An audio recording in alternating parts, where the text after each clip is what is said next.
of now, sa palagi ko, meron na silang learning curve. Alam na nila kung paano nila gagawin itong track. Ito.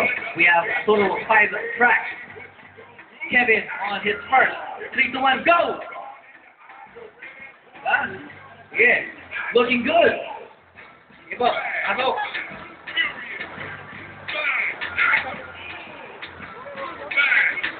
Yan.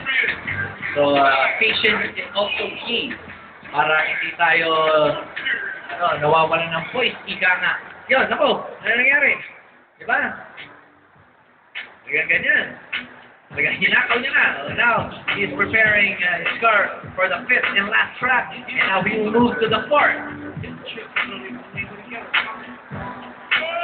Kevin Coloma is inside our arena, and as most of you know, he is one of our champions in our previous Hot Wheels Trick Track event.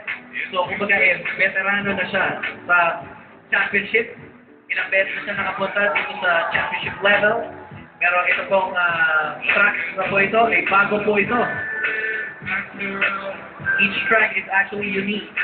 Diba? Bawat event po natin, halimbawa na lamang ay sa November 26 and 28 ay nasa Robinsons Metro East po kami. We are going to be using another track. Diba? Iba po ang pagkakahubog na ating track. Maraming salamat, Kevin Coloma.